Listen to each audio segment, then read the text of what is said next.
네, 장례를 정리하는 동안 발표자분들과 토론자분들을 간단히 소개해드리도록 하겠습니다.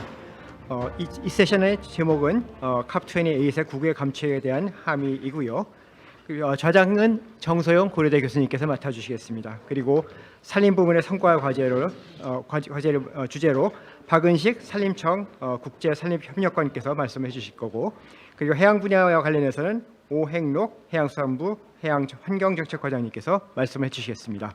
그리고 에너지 분야의 성과 과제에 대해서는 김도헌 산업통상자원부 온실가스 국제사업팀장께서 말씀을 해주시겠고요.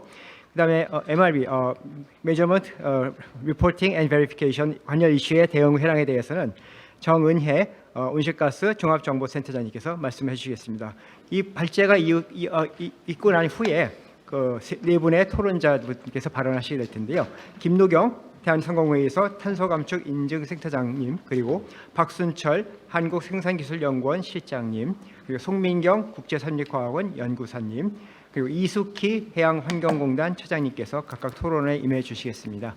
그 토론을 맡아주신 분들은 지금 마이크 시스템상 한 분의 발언의 마이크가 꺼져야만 다른 분이 발언하실 수 있기 때문에 발언 종료 후에는 꼭 마이크를 꺼주시길 부탁드리겠고요. 그리고 전 세션에서 내부적인 미스커뮤니케이션으로 인해서 윤영수 국장님 발제하실 때 발표자가 좀 늦게 올라왔습니다. 이 점 주최 측으로서 송구하다는 말씀을 드리겠습니다.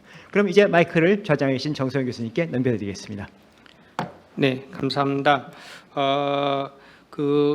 제가 오늘 세미나를 전체적 기획을 하면서 우리 김상엽 위원장님께서 기조연설 축사를 해주셔가지고 좀 길어지긴 했는데, 의도가 축사가 많아지셨던 건요, 여러분들 캅에 가시면 정상회의 이번에 처음에 먼저 하시잖아요. 그럼 정상들이 먼저 여러분들이 나오셔서 굉장히 폴리티컬 앰비션을 올리고, 그 다음에 거기에서 협상단이 구체적인 협상을 하고, 그에 따라서 마지막에 또 고위급이 필요하면은 장관급 회의가 개최를 돼가지고 마지막에 마무리를 하려는 그런 프로세스가 캅의 기본적인 구조입니다. 그래서 오늘 어떻게 보면 사회 지도자급 되시는 분들을 최대한 많이 모셔가지고 저희들이 기후변화, 이분들이 현장에 와보시면 또 기후변화가 얼마나 중요한지를 더 잘 아실 수 있기 때문에 그런 측면에서 좀 말씀을 부탁을 드렸고, 그다음에 환경과학부 외교부에서는 전반적인 큰 그림을 한번 그려주신 다음에 저희들이 이번 세션에는 여러 가지 주요 어젠다들을 짚어주셨지만은 이 6조와 관련된 국외 감축 문제는 우리나라의 입장에서 굉장히 중요한 아젠다로 생각을 해서 사실 관계부처의 모든 분들을 굉장히 어려운 상황에도 다 모셨습니다. 그래서 우리나라의 아젠다를 가지고 협상의 주요 아젠다를 만들어 볼 수도 있을 것 같은 그런 생각이 들고, 아까 윤현수 국장님께서 마지막에 말씀하셨지만 많은 분들이 6조에서 이번에 협상이 잘 안 돼서 제대로 안 돼요라고 굉장히 비관적인 말씀들 하시는데 저는 전혀 그렇게 생각하지 않습니다. 왜냐하면은 지금 돼 있는 정도 가지고는 어느 정도 윤곽이 나와 있기 때문에요. 우리 정부가 의지가 있으시면 우리나라가 글로벌리 룰 세팅 할 수가 있습니다. 그거를 갖다가 모든 피어리드가 다 찍어질 것까지만 기다릴 필요 없이 우리가 찍으면 됩니다. 그게 불가능하냐? 아닙니다. 가능합니다. 그런 정도 있기 때문에 어떻게 보면 굉장히 우리에게 중요한 아젠다일 수도 있다고 생각을 해서 통상적인 순서와 좀 바꿔가지고 저희들이 국외 감축 세션을 먼저 놨습니다. 시간이 굉장히 많이 지연이 돼서 제가 미리 발제하실 선생님들께는 좀 양해를 미리 구했는데, 원래 준비하셨던 시간보다는 저희들이 약간 좀 짧게 한다는 생각으로 해야 될 것 같습니다. 그래서 저기 시간을 일단 발제하시는 거를 제가 10분 해주세요 하면은 10분을 조금 넘기실 테니까 일단 발제를 10분을 부탁을 드릴 테고, 그럼 토론하시는 선생님께서 미리 여러 가지 아이디어를 준비해 오셨을 텐데, 발제가 10분인데 토론이 10분은 통상은 안 하시잖아요. 그러니까 시간 매니지를 그렇게 해서 저희들이 좀 캐치업을 해보도록 하겠습니다. 순서 자체는 저희들이 이 세미나를 하기 전에 캅 현지에서 jurisdiction approach라는 국가 단위 내지는 중국가 단위로 크게 할 수 있는 방법이 뭔가에 대해서 여기 계신 상당군의 분들이 부처에서 다 참여를 하시는 세미나를 했었습니다. 그 후속으로서 저희들이 다시 한번 현장에 계셨거나 아니면 관계부처에 계신 분들이 나오셔가지고 저희들이 논의하는 그런 세션이 되겠습니다. 우리나라 현재 국외 감축에 관련된 노력을 보면은 프로젝트 베이스로 하게 되면은 제가 볼 때는 양이 너무 작아가지고요, 국가의 NDC 달성하는데 굉장히 어려울 것 같습니다. 그래서 일단 국가가 NDC 목표를 달성하는 그런 차원에서의 국외 감축, 국제 감축 사업이라고 부르는데, 정확한 법적으로 표현을 해보다 국외 감축 목표를 달성하기 위해서 우리나라의 탄소 중립법과 동시행령에서는 국제 감축 사업을 한다고 되어 있다고 그렇게 해석을 할 수가 있겠습니다. 그런 국제 감축 사업을 국가 NDC 목적을 달성하는 것과 이번 캅에 가서도 논의가 많이 됐지만 우리 사회에서 만연한 자발적 시장을 논의하는 것과는 약간의 별개다라는 건 먼저 아실 필요가 있고요. 사업을 하시는 분들은 여기 관심 있어서 많이 오신 분들 계실 텐데 사업 계획을 하실 때 국외 감축 목표를 달성하는데 활용될 수 있는 사업도 있고 자발적 시장으로 갈 수 있는 사업도 있고 두 개를 같이 합치는 거는 현재로서는 정확하게 법적으로 보면은 그게 캅에서 논의되고 있는 현상은 아닌 것 같습니다. 뭐 궁극적으로 그렇게 가면 좋다 아니다도 한번 봐야 되는 부분이 있겠지만요. 그런 것들 잘 이해하시면서 오늘은 NDC 중심으로 하는 거에 좀 더 포커스가 맞춰져 있다 이렇게 보시면 되겠습니다. 자, 제가 말씀이 이미 길어졌는데요. 그래서 가장 큰 국외 감축의 대규모로 할 수 있는 분야가 산림 분야입니다. 산림 분야가 기존의 레드 플러스 메커니즘이 만들어져 있는 바람에 어떻게 보면 가장 큰 수혜자라고 볼 수가 있는데요. 그래서 먼저 박은식 국장님께 마이크를 드리도록 하겠습니다.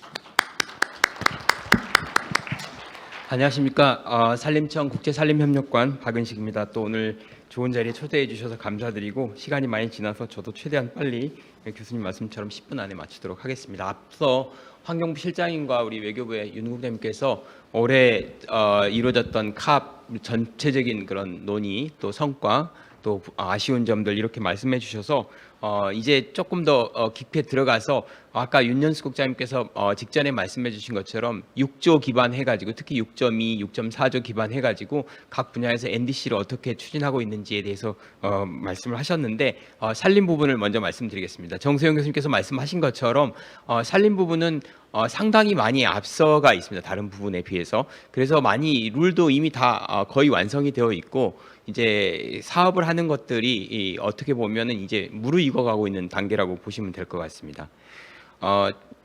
산림에 대해서 잘 모르시는 분들을 위해서 이제 잠깐 한마디 드리고 가면 파리 협정 5조에 보면 레드 플러스라는 게 있습니다. 레드 플러스 약자인데요. 저기에 빨간 글씨로 써 있는 REDD 플러스 이렇게 돼 있는데 플러스는 뒤에 계속 붙어가면서 너무 이제 다 붙일 수 없으니까 그냥 플러스로 이렇게 포괄한 것입니다. 그래서 요점적으로 말씀드리면 개도국에서 파괴되고 있는 산림들을 잘 보호하고 잘 관리함으로써 여기서 배출되는 온실가스 또 저 여러 가지 지구 기후 위기를 가중시키는 여러 가지 이 요인들을 제거해 보자 이런 내용들이 되어 있는데 저희가 이제 강조하고 싶은 건 파리 협정의 그 어느 조문을 봐도 어떤 특정 섹터에 대해서 얘기하고 있는 것은 딱 이 조문 하나입니다. 그래서 산림 부분이 굉장히 국제적으로 중요하게 받아들여지고 있다 이렇게 말씀드리고요. 그러면 이게 이제 어디서부터 출발했냐? 보시면 이게 개도국부터 출발했습니다. 간략하게 말씀드리면 기후 변화가 이제 기후 위기가 계속 심화되면서 산림 부분에서 배출되는 양이 굉장히 많다는 걸 새롭게 알게 됐습니다. 그전에는 산림은 당연히 아마존이 지구에 허파니까 많이 흡수하고 좋은 쪽으로 작용을 할 거라고 생각을 했는데 IPCC 보고서를 받아보니까 산림과 물론 이제 농업, 토지 이용 부분 이렇게 다 묶어서 아폴로라고 이렇게 얘기하고 있는데 이 부분의 배출량이 20에서 24%로 추정이 됩니다. 이거는 교통 부분이 14%이기 때문에 거의 굉장히 사람들이 이거에 대해서 충격을 받았죠. 그래서 이제 산림을 보호해야 될 필요성들을 많이 강조하고 있는데 2005년에 개도국 특히 이제 코스타리카나 파푸아 뉴기니아 같은 국가들이 제안하게 된 게 아니 쉽게 말씀드리면 기후변 온실가스를 유발하는 것들은 다 선진국들이 해놓고 왜 개도국에게 산림을 보호해야 된다는 의무를 주느냐? 그러면 우리가 거기에 동참하면 뭔가 인센티브를 줘야 될 거 아니냐 이렇게 얘기를 했고요. 그게 받아들여져서 2013년 이제 바르샤바 프레임워크라고 해서 저희가 레드를 어떻게 할 것인가에 대한 방법론이 다 이제 확정이 됐고 2015년에 레드가 들어가게 됐습니다. 특히 최근에는 이제 국가가 직접 하고 있는 사업들과 민간에서 하고 있는 사업들을 같이 이렇게 붐업해서 같이 가려고 하는 노력들을 하고 있습니다. 그래서 산림청에서는 지금 2015년부터 프로젝트 단위로 사업을 해오고 있습니다. 근데 교수님께서 말씀하신 것처럼 프로젝트 단위는 굉장히 적습니다. 저희 산림 부분이 그렇지만 굉장히 유망하다고 말씀드리고 싶은 단적인 예가 2016년부터 저희가 캄보디아에서 사업을 했는데 2019년까지 사업량을 이렇게 배출권을 이렇게 계산해서 65만 톤의 크레딧을 받았습니다. 연간으로 치면 한 13만 톤 정도 되고요. 한 금액으로 따지면 지금 한 83% 정도 매각이 됐는데 280만 불의 수입을 얻었습니다. 참고로 이건 아주 극단적인 얘기 때문에 일반화시킬 수는 없지만 투입한 돈에 비해서 크레딧 배출량이 더 많았습니다. 그러니까 이게 어떻게 보면 이제 비즈니스가 돼버릴 정도의 상황이다 이렇게 말씀드리는데 이건 극단적으로 좋은 예입니다. 그래서 이제 그런 가능성들이 있고 유엔에서도 가장 비용 효과 대비 비용 효과적인 방법이다. 특히 산림은 자연 기반 해법으로 가장 대표적인 방법으로 알고 있습니다. 그래서 그 많은 부수적인 효과들, 생물 다양성이라든지 여러 가지 지역 주민의 생계라든지 이런 부분들에 굉장히 기여를 많이 하고 있기 때문에 전 세계적으로 많은 나라들이 관심 갖고 하고 있습니다. 이 4개 사업들을 지금 저희가 하고 있는데 한계가 뭐냐면 교수님 말씀하신 것처럼 소규모기 때문에 NDC에 그렇게 기여할 수가 없고 또 바르샤바 프레임워크에 따르면은 NDC에서 하려면은 준국가 수준 이상 그러니까 우리로 치면 광역자치단체 이상의 수준에서 사업을 해야지 효과가 있다 이렇게 보고 있습니다. 이번 캅에서 저희가 가장 의미 있게 접근한 성과 중에 하나가 뭐냐면 라오스랑 저희가 최초로 중국가 수준의 사업을 하기로 약속을 했습니다. MOU를 체결했는데요. 대상지는 저 네모 쳐진 뽕살리주라는 주인데요. 라오스 입장에서 보면 제일 북단 중국과 접경 지역입니다. 근데 왜 이렇게 오지에 가서 하느냐? 저희도 이제 수도 주변에 사람들 많이 사는데 또 여건 좋은 데서 하고 싶은데 이게 사실 토지를 기반으로 이루어지는 일이기 때문에 그 토지에 대해서 선점하는 효과가 필요합니다. 근데 이미 다 선점이 되어 있습니다. 세계은행, 중국, 일본, 월드뱅크 이렇게 다 하고 있어서 사실 남은 지역이 저쪽밖에 없습니다. 물론 근데 레드 사업이라고 하는 게 영구적으로 하는 게 아니고 기간 단위로 하기 때문에 저기서 사업의 성과를 내서 추후에 저희가 이제 라오스 전역으로 확장하기로 이렇게 협약을 맺었고요. 앞서 말씀드린 윤 국장님 말씀하신 것처럼 이거는 기후변화 협약 국가 간에 체결되는 기후변화 협약의 부수적인 내용인데 아직 라오스하고는 기후변화 협약이 체결되어 있지 않습니다. 그래서 향후에 기후변화 협약으로 더 발전시켜 나갈 계획입니다. 이게 이제 쉽지는 않았고요. 아까 말씀드린 것처럼 라오스에서도 시범 사업을 2016년 7년부터 시작을 해서 신뢰관계가 형성이 되고 그래서 더 확장을 해보자라고 얘기가 오래전부터 나왔고요. 그래서 NDC에 활용할 수 있는 중국가 수준의 사업들은 올해 1월부터 이제 얘기를 해서 기획회의를 거쳐서 지금 화면에 보시는 것 같은 과정을 거쳐서 저희가 이제 합의에 이르게 됐습니다. 이건 사업을 착수하겠다는 합의에 이르는 과정입니다. 사업을 구체적으로 진행하는 게 아니기 때문에 이렇게 이제 지난하고 어려운 과정을 거친다 이렇게 말씀을 드리고요. 그동안 저희가 지금 쭉 노력을 해왔던 워크샵, 관련된 회의, 전문가 토론회 이런 내용들의 사진입니다. 그래서 MOU 내용을 보면 우리가 NDC에 기여할 수 있는 그런 사업들을 하자. 그래서 기후위기 대응에 같이 공동으로 노력을 하자. 그다음에 5조와 6조를 잘 활용해서 하도록 하자. 그리고 뽕살리주를 시작으로 해서 더 늘리자. 그리고 앞으로 발생되는 것은 이투모를 전제로 해서 양국이 협력을 하자. 그리고 기후변화 협력협정이 체결이 되면 그 수준으로 더 확장을 하자. 이런 내용이 되겠습니다. 이제 산림청이 이제 이 외에도 레드 관련돼서 여러 가지 국제적인 그런 어떤 게 연합체에 제가 주도적인 역할을 하고 있습니다. 예를 들면 3대 열대우림이 인도네시아, 콩고, 브라질 이렇게 돼 있으면 콩고 분지 산림에 대해서 보호하기 위해서 카피에 저희가 오래전부터 가입해서 지금 멤버로 활동하고 있는데 보시면 아시겠지만 국기가 보여주는 것처럼 아시아 지역에서는 우리나라밖에 없습니다. 두 번째 리프라고 하는 거는 이제 약자가 Lowering Emissions by Accelerating Forest Finance인데요. 쉽게 말하면 산림 부분에 재정을 동원해 가지고 레드를 많이 하자는 그런 내용인데 캅 26 영국에서 시작을 했었는데 이게 이제 얼마나 레드에 관심이 많은 걸 보여주냐면 여기서 톤당 10불씩 보상을 해주기 위해서 1억 톤을 목표로 하자. 그럼 10억 달러가 필요하잖아요. 10억 달러 기금을 조성하는데 6개월이 채 안 걸렸습니다. 여기에 참여하는 건 아마존, 구글, 에어비앤비 이런 유수의 기업들이 참여를 하고 있습니다. 그리고 이제 저 세 번째로 보면 UN 레드를 이제 확장하기 위해서 개도국들의 능력 배양이 필요합니다. 그래서 능력 배양을 하기 위한 여러 가지 이 사업들을 하고 있는데 대표적인 게 UN 레드입니다. UNDP, UNEP, FAO 이 3대 국제 기구가 UN 산하의 기구가 모여서 UN 레드 프로그램이라는 프로그램을 만들었는데 거기에도 지금 저희가 모델을 참여를 하고 있습니다. 참고로 말씀드리면 레드의 내용이 아주 뭐 굉장히 어려운 것 같지만 우리가 70년대 80년대 했던 산림 복구 사업하고 똑같은 사업입니다. 그러니까 예를 들면 화전민 정리 사업 우리도 했거든요. 근데 거기도 화전민 정리 사업이 굉장히 중요하고 여러 가지 이제 산림 보호 사업 또 산림을 소득 개발 사업 이런 것들이 새마을 운동 산림 녹화 기간에 했던 사업들과 같기 때문에 굉장히 우리나라의 경험들을 많이 이제 높게 평가를 하고 있습니다. 그리고 이제 저희가 민간 지원 관련해서는 재정 지원 또 정보 공유 인력 양성을 지원하고 있습니다.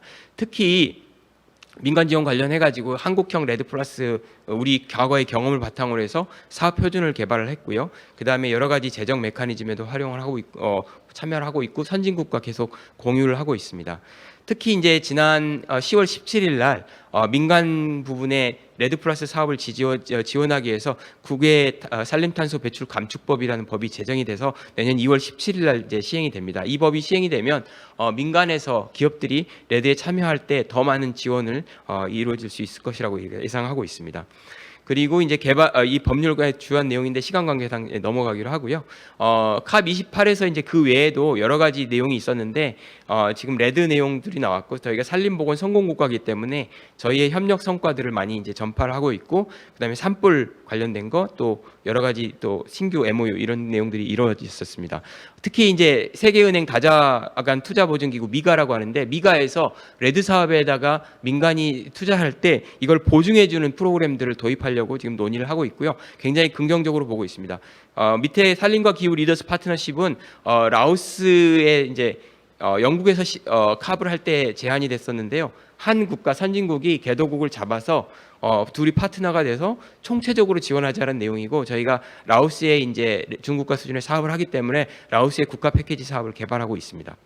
그리고 이제 아랍에미리트에서 주도하고 있는 맹그로브 연합, 맹그로브를 1억 헥타를 복원하겠다는 목표인데요. 우리가 맹그로브 사업을 오래전부터 하고 있기 때문에 저희도 초청을 받아서 이번에 가입하게 됐고 또 유넵에서 생물 다양성 관련해서 생물 다양성 핫스팟을 보존하는 사업들을 하고 있습니다. 특히 지난 7월에 캐나다에서 산불이 났는데 올해 산불로 캐나다가 피해를 받은 면적이 1,800만 헥타라고 합니다. 우리 남한이 이제 1,000만 헥타 정도 되고 북한까지 합치면 좀 더 많은데 남한의 거의 2배의 면적이 불에 탔습니다. 그래서 이제 저희 산불 진화대원을 보내서 저희가 진화 작업을 도와주고 있었는데 이런 산불 부분에 협력을 하자.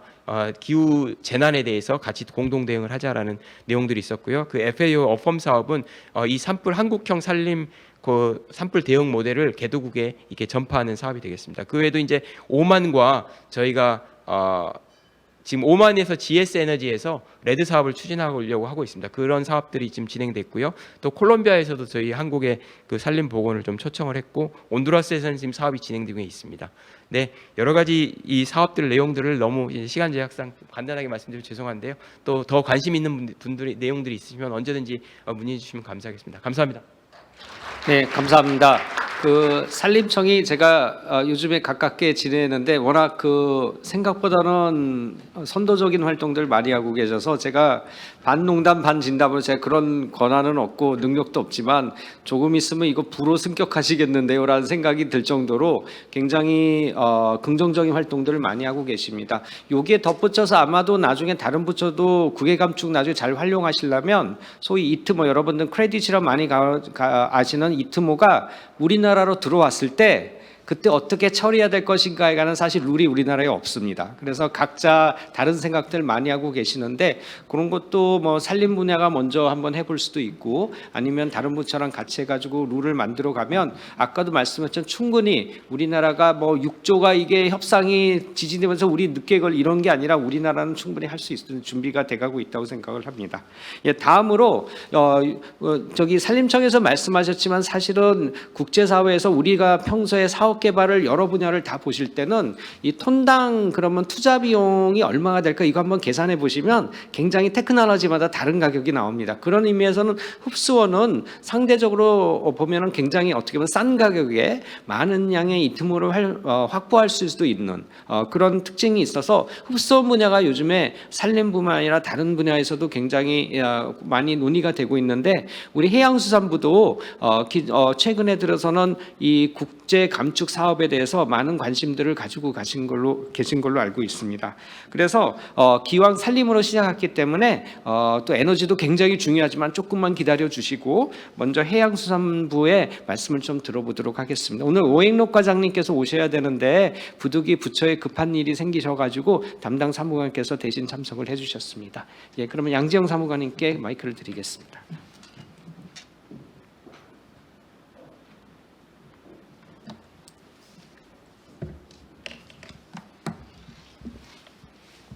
네, 안녕하세요. 저는 해수부 해양환경정책과의 양지영 사무관입니다. 저희 오행록 해양환경정책 과장님께서 급한 일이 생기셔서 제가 대신 발표하겠습니다.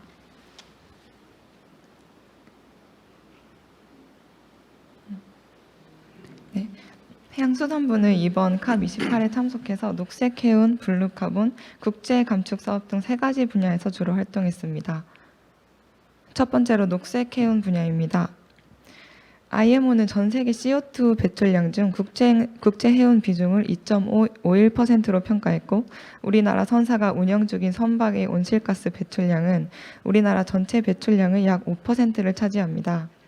우리나라는 세계 4위의 해운 강국으로서 온실가스 감축을 위해서 선도적인 역할을 요구받고 있으며 이러한 역할의 일환으로 우리나라는 작년 녹색 해운 목표에 참여했습니다. 이번 캅28 정상급 행사에서 우리나라는 한미 녹색 해운항로 구축 현황 및 향후 계획을 선언했습니다. 그 주요 내용으로 양국 주요 항만 간 화물 흐름, 재생연료 가용성, 선박, 정책 등을 평가하는 사전 타당성 조사를 완료해서 그 결과 8개 항로를 도출했고 2024년에는 세부 타당성 조사를 거쳐서 1개에서 3개의 최종 항로를 선택하고 항로 구축을 지속할 계획을 밝혔습니다. 그리고 주요 탈탄소 선도국인 한국, 프랑스, 덴마크, 그리고 HMSC 등 5개 등 기업이 함께 글로벌 해운 탈탄소화 이니셔티브 또한 출범했습니다. 이에 이어서 우리나라와 미국 IMO 전문가가 참석하는 토론회를 통해 국제 해운 탈탄소화 촉진을 위한 구체적인 방안을 논의했고 호주, 덴마크, 싱가포르 등과 녹색 해운 관련 기술 관련한 협의도 진행했습니다. 다음으로 블루카본 분야입니다. 블루카본은 해초류, 갯벌, 맹그로브 같은 연안 생태계나 해조류, 미세조류와 같은 해양 생태계에 저장되는 탄소를 의미합니다. IPCC에 따르면 해양은 인위적으로 배출된 이산화탄소의 20-30%를 흡수합니다. 특히 우리나라 갯벌의 98%인 비식생 갯벌은 연간 최대 49만 톤의 이산화탄소를 흡수한다는 점에서 더욱 중요성을 가집니다. 다만 IPCC에서 국제적으로 인증되는 블루카본에는 비식생 갯벌이 포함되지 않습니다. 하지만 앞서 말씀드렸다시피 우리나라의 98%에 해당하기 때문에 우리나라 NDC 달성에 기여하기 위해서는 IPCC 신규 블루카본으로 비식생 갯벌이 포함되어야 한다는 점이 중요합니다. 이에 따라서 해양수산부는 탄소 흡수원 분야에서 높은 국제적 위상을 가진 IUCN과 연계해서 블루카본 부대행사를 개최했습니다. 비식생 갯벌의 탄소 흡수 규명에 대한 논의를 진행해서 비식생 갯벌의 IPCC 인증을 위한 초석을 마련했습니다. 뿐만 아니라 한국 홍보관에서도 블루카본 연구에 대한 부대 행사를 개최해서 다시 한번 블루카본의 잠재력에 대한 공감대를 형성했습니다. 부대 행사뿐만 아니라 호주, 람사르 협약, IPCC 등 블루카본 감신국 및 국제기구와도 면담해서 블루카본 관련해서 향후 더 높은 차원의 협력을 약속했습니다. 마지막으로 해양 부분 국제 감축 분야입니다. 해수부는 국제 감축 사업 발굴을 위해 작년 GGGI가 MOU를 체결했습니다. 그리고 내년부터 사전 타당성 조사 등 본격적으로 국제 감축 사업을 추진하기 위해서 이번 캅28에서는 해수부와 해수부 국제 감축 사업 전담 기관인 해양환경공단 그리고 작년에 MOU를 체결한 GGGI 그리고 인니 간의 사자 면담을 실시했습니다. 그래서 인니어랑은 블루카본으로 주요 협력을 하고 있는데 이런 협력국인 인니 국내 상황에 대해서 좀 더 파악했습니다. 또한 GGGI뿐만 아니라 세계은행과 면담을 실시해서 세계은행 그리고 GGGI가 보유한 네트워크를 활용해서 국제 감축 사업 발굴 협력을 강화하기로 했습니다. 해양뿐만 아니라 해운, 수산 분야에서 등 다양한 분야에서도 국제 감축 사업을 발굴할 예정입니다. 이번 당사국 총회를 계기로 해수부는 녹색해운과 블루카본 분야에서 국제사회의 논의를 선도하고 해양 부분 국제 감축 사업의 기반을 마련했다고 평가할 수 있습니다. 특히 국제사회에서 해운 분야에서 국제사회에서 기대되는 책임 있는 모습을 보여준 한편 탈탄소화와 관련된 해운 조선 분야의 신산업 창출을 선도했다고 평가됩니다. 또한 탄소 흡수원으로서 해양의 가치에 대한 국제사회의 공감대를 이끌어냈고 특히 우리나라 갯벌에 대한 과학적 연구 성과를 공유해서 갯벌의 온실가스 흡수 효과에 대한 국제적 공감대를 형성하는 등 갯벌의 가치를 재조명하는 기반이 마련됐다고 평가할 수 있습니다. 네, 지금까지 캅 28에서 해양 부분 성과 및 평가에 대해서 말씀드렸습니다. 앞서 소개드린 성과들이 이례적인 행사에 그치지 않고 실질적인 결과물로 연결될 수 있도록 수습 조치를 할 것입니다. 첫째로 녹색 해운 항로 구축을 위해서 올해 사전 타당성 조사를 통해 구축한 잠재적 항로 결과를 바탕으로 선사, 항만 등 이해 관계자와 함께 구체적인 항로를 선정하는 세부 타당성 조사에 착수할 것입니다. 다음으로 블루카본 국제협력을 강화해서 IUCN과 비식생 갯벌을 포함한 블루카본의 기능, 가능성에 대한 공동보고서 집필을 추진하고 IPCC 블루카본 신규 인증을 위한 국가 제안서를 제출하는 등 블루카본을 통한 온실가스 감축에 노력하겠습니다. 마지막으로 개도국가 국제 감축 사업을 적극적으로 발굴 추진하기 위해 GGGI 및 세계은행과 세부 협력 사업에 관하여 협의하고 개도국 역량 강화 프로그램을 개발하고 운영할 것입니다. 지금까지 COP28 해양 부분 성과 및 향후 계획에 대해서 말씀드렸습니다. 경청해 주셔서 감사합니다. 감사합니다. 예, 아주 컴팩트하지만은 저희들이 해수부가 무슨 활동을 할 수 있는지 잘 알 수 있었고요. 첫 번째 말씀하신 녹색 해운은 여러분들이 그 해운 분야의 전 세계 이산화탄소 배출량이 국가로 한 사람은 8위 수준입니다. 굉장히 많은 양이 나오고 있고요. 해운 분야의 특징은 이게 대부분이 국가 영해 밖에서 사실은 이산화탄소를 배출이 되기 때문에 국가 인벤토리에 거의 잡히지 않고 IMO를 통해서 항공 부분이 이카오를 통해서 많이 관리가 되듯이 여기는 IMO를 통해서 많이 관리될 거고 만일 그 탄소 시장에 대해서 관심 많으신 분들 계시면은 코르시아라는 거 들어보셨을 텐데 그러한 IMO가 운영하는 자발적 시장이 될지 컴플라이언스 시장이 될지는 좀 지켜봐야 되겠지만 그런 논의가 굉장히 많이 있는 게 첫 번째 관련된 분야가 되겠습니다. 두 번째 블루카본 갯벌 얘기는 우리나라 국내 문제고요. 이제 해외는 이런 갯벌이 많지는 않은데 우리나라에서 상징성도 있고 해가지고 굉장히 많은 역량 강화를 해수부가 하고 있습니다. 중인데 이게 실제로 인벤토리 반영하는 데는 여러 가지 테크니컬한 좀 도전적인 과제들이 있어가지고 몇 년 걸리긴 하겠지만 해수부가 아주 적극적으로 추진하고 계시고 마지막 세 번째는 해수부의 현재 국제 감축 사업 차원에서는 방법론이나 큰 규모로 대규모로 하기 위해서 GGGI나 세계은행을 통해 가지고 협력을 통해 가지고 추진을 하시겠다고 그러고 거기서 제 생각에는 그런 국제기구가 가지고 있는 방법이나 사업 방법을 우리가 그대로 받아들일 필요는 없습니다. 우리가 NDC를 달성하기 위해서 우리에게 필요한 것들을 오히려 그들에게 요구를 해서 같이 개발을 해내서 그런 국제기구가 가지고 있는 재원이라든지 경험을 우리가 활용할 수 있는 내재화를 하면서 또 같이 기여를 할 부분 기여하는 이런 방식이 필요한 것 같고 해수부는 다행스럽게도 그런 방식으로 추진하시고도 많은 준비를 하고 계셔서 굉장히 고무적이라고 그렇게 생각이 됩니다. 예, 감사드리고요. 그 다음에는 여러분들 뭐니 해도 기후변화 감축에서는 에너지 분야가 제일 중요합니다. 오늘 무지무지 많이 바쁘신데 우리 김도원 팀장님께서 직접 세종시에서 올라와 주셨습니다. 예, 마이크 넘겨드리겠습니다. 예, 반갑습니다. 산업통상자원부의 김도원 팀장입니다. 예, 추진 배경과 현황, 향후과제 순으로 발표하겠습니다. 아시는 것처럼 최근 5년 동안 2030 NDC에서 국외 감축 목표가 2배 이상 증가했습니다. 아이러니하지만은 보충적인 수단이면서도 핵심 분야로 부상하게 되었습니다. 그래서 국외 감축 부문의 목표 달성 없이는 NDC 달성이 어려운 그런 상황이 됐습니다. 다음으로 해외 진출입니다.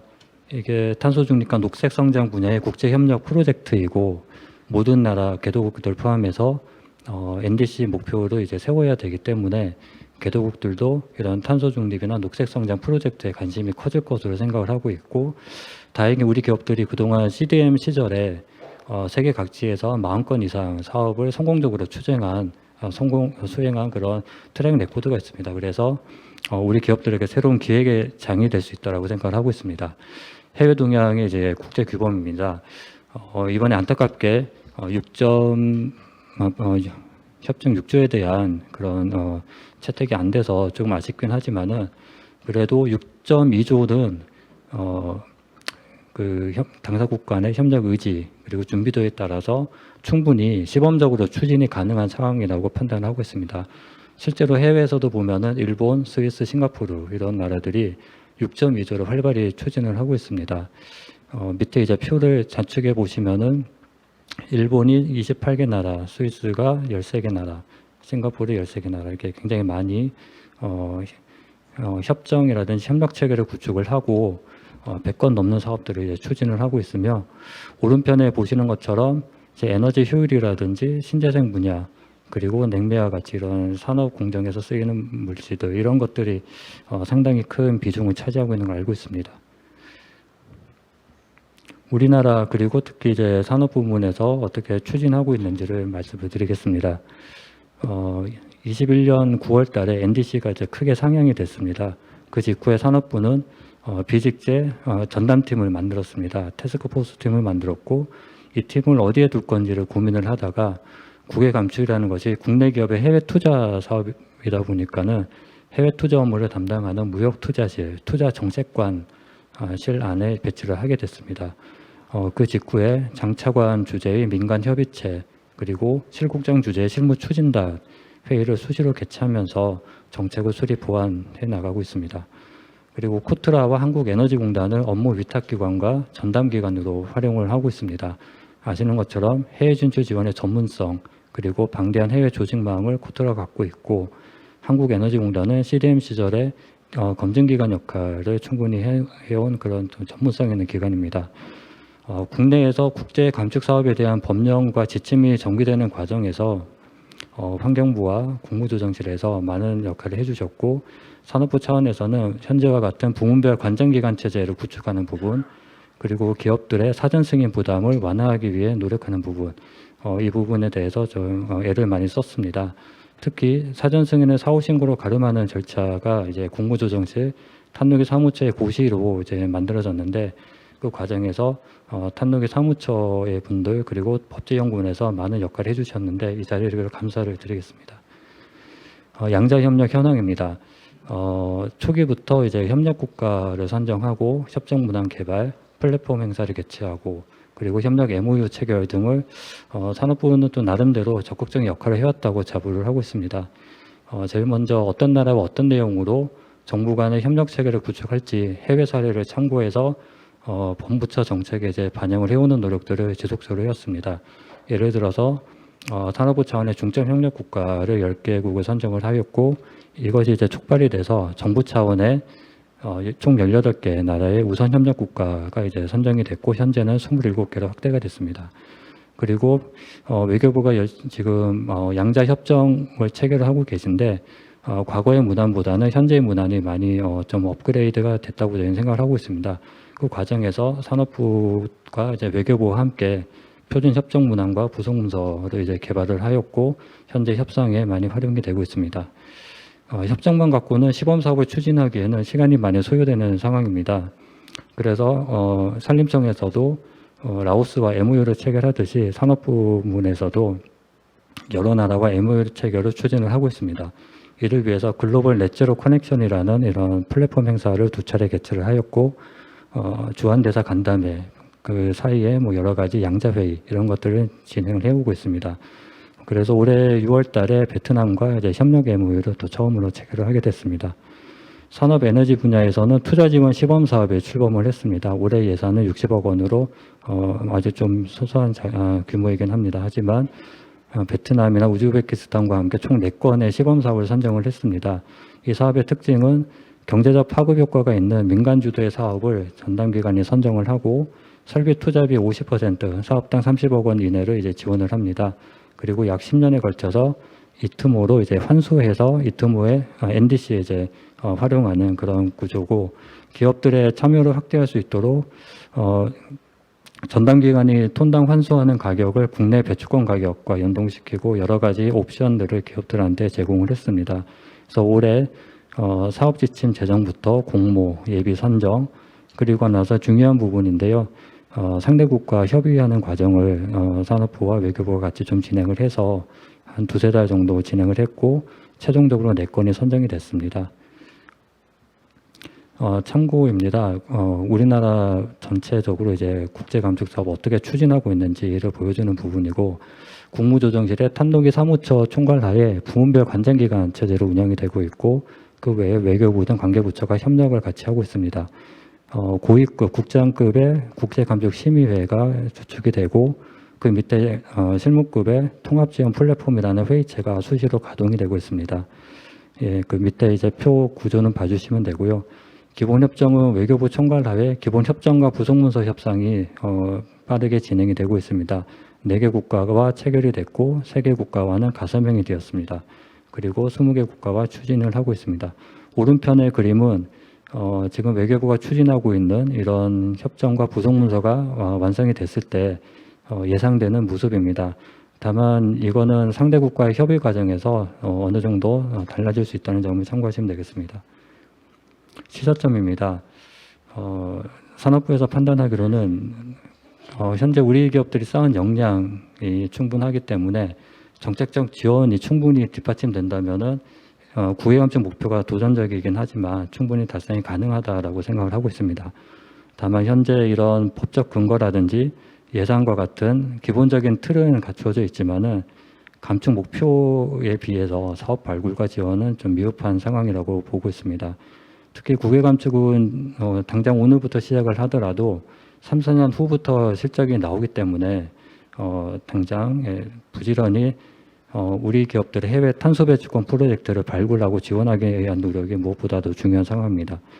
아울러 이번에 코옵 28 논의에서 6.4조 출발이 조금 지연됐습니다. 이에 따라서 6.2조 사업을 통한 실적 확보가 더욱 중요해졌다고 판단하고 있고, 양자 협력도 더욱 속도감 있게 추진해 나가려고 합니다. 다만 이제 파리 협정으로 넘어가면서 개도국의 권한과 역할이 상당히 커졌습니다. 반면에 개도국 내에서 이를 뒷받침할 수 있는 제도 정비나 이런 인프라 구축에는 시간이 소요되고 있습니다. 그래서 이를 고려한 협력 추진이 필수적이라고 생각을 하고 있습니다. 또한 협력국마다 선호하는 6.2조 사업 방식이 좀 다른 것 같습니다. 그래서 현재 산업부가 지원하고 있는 투자 지원 외에 실적 구매와 같은 정책 수단의 다양화가 필요하다고 생각합니다. 향후 과제입니다. 산업부는 산업에너지 분야의 역할이 크다라고 생각을 하고, 산업에너지 분야에서 성공을 하는 것이 국외감축 목표 달성에 있어서 중요하다고 생각을 하고 있습니다. 먼저 국외감축 유망사업 발굴을 위해서 기업의 사업 발굴을 적극적으로 지원을 하겠습니다. 밑에 6.4조에는 사전 고려 절차라는 게 이제 예정이 되어 있습니다. 6.2조 사업에는 이런 게 없는데요. 이거를 도입하는 방안. 그래서 사업 수요를 예측하고 감축량을 예측하는데 활용을 하도록 하겠습니다. 정부 주대 패키지 과제를 개발을 해서 실적과 협상력을 높이도록 하겠습니다. 시범 사업이 올해 4건 선정이 됐습니다. 이게 성공적으로 마무리되는 것이 굉장히 중요합니다. 그래서 산업부와 전담기관인 코트라 에너지공단 그리고 해외 무역관이 삼위일체가 돼서 주기적으로 점검하고 필요한 지원들은 또 해나가도록 하겠습니다. 특히 시범 사업이 진행되고 있는 국가의 무역관은 탄소 중립 지원센터를 지정을 해서 인력과 예산을 강화해 나가려고 합니다. 밑에 그림을 보시면 현재는 사업 공모는 끝났고 협의와 선정까지는 완료가 된 상태입니다. 그리고 사업별로 착수 단계를 조금씩 들어가고 있는 그런 단계고, 내년이나 내후년 중에 이제 기본협정 이런 틀에 따라서 정부 간 협의체가 구성이 될 거고 거기에 정식 등록을 하는 그런 절차로 진행을 하려고 합니다.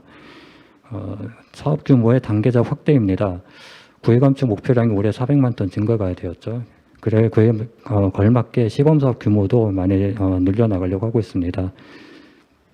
현재는 투자 지원 중심으로 이제 하고 있는데 내년에는 반드시 실적 구매하는 것도 좀 도입을 하도록 하겠습니다. 그 외에 정책 펀드를 신설하는 방안도 추진을 하려고 합니다. 밑에 투자 지원 방식과 실적 구매 방식을 간단히 비교를 했는데요. 장단점이 있기 때문에 균형 있게 추진을 활용을 하려고 하고 있습니다. 정부 간 협력 체계 구축을 더 속도를 높여 나가겠습니다. 올해 MOU 추진을 하기 위해서 10개 이상의 나라와 네트워크를 많이 좀 구축을 해놨습니다. 그간에 확보했던 네트워크를 최대한 활용을 하고 그리고 각 개도국이나 협력 상대국에서 제도 정비나 인프라 구축 과정에 대해서 어떻게 돼가고 있는지를 주기적으로 교류를 하도록 하겠습니다. 그리고 정식 기본 협정, 외교부에서 하고 계시는 협정에 따른 정부 간 협의체 구성에는 좀 시간이 걸릴 수밖에 없어서 임시 협의체 구성을 제안해서 시범 사업을 이제 관리해 나가는 방안을 고민을 하고 있습니다. 이런 노력들을 통해서 내년에는 양자 MOU 체계를 조금 더 확대해 나가도록 하겠습니다.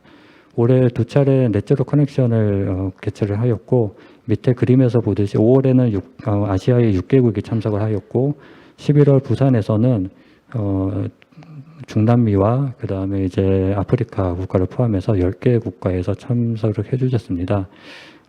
올해 행사를 하면서 느꼈던 부분은 상대국의 이제 최고위급 인사를 초청을 하려고 했지만 우리 단독 행사만으로는 좀 한계가 있었습니다. 그래서 내년에는 좀 큰 행사와 연계를 해서 고위급 인사를 초빙하고 다양한 그런 성과물을 만들 수 있도록 노력을 하도록 하겠습니다. 예, 저희 마지막인데요. 일단 우리나라가 국제사회의 원조와 지원 속에 현재의 모습으로 상당히 발전을 해왔습니다.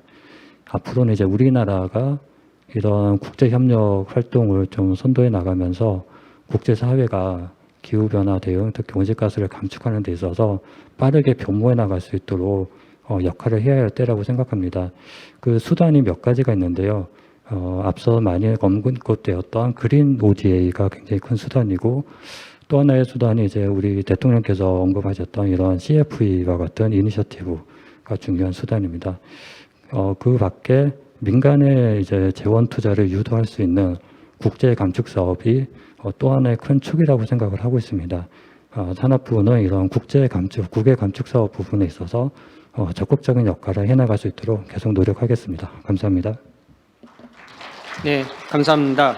그 에너지 분야는 어떻게 보면은 기존에 있었던 CDM 분야에서의 경험이 많기 때문에 그거를 크게 결과를 만들어내는 방법론을 개발하시면 더 쉬워질 수도 있을 것 같습니다. 그래서 이번에 캅에 가서 산업부의 경우에는 그런 어떤 제가 아까 말씀드렸던 jurisdiction approach를 하는 그런 것들 실제 가나에서 스위스와 연계를 시키는데 실질적인 역할을 했던 게 사실 UNDP거든요. 그래서 UNDP랑 양자도 하시고 또 민간 차원에서는 이런 jurisdiction approach를 처음에는 산림 분야에서 띄운 다음에 그 다음에 여러분들 nested approach 뭐 이런 거 많이 들어보셨잖아요. 그런 걸 하는 데가 이제 Environment Defense Fund라는 데인데 거기랑도 MOU를 양자를 하셔가지고 의견 교환을 하신 걸로 알고 있습니다. 그래서 사업 차원에서 여러분들이 에너지 섹터에서의 국제 감축 사업을 바라보시는 시각과 정부가 NDC를 달성하기 위해서 국제 감축 사업을 바라보는 시각은 같을 수도 있지만 사실 다른 부분도 있습니다. 정부 입장에서는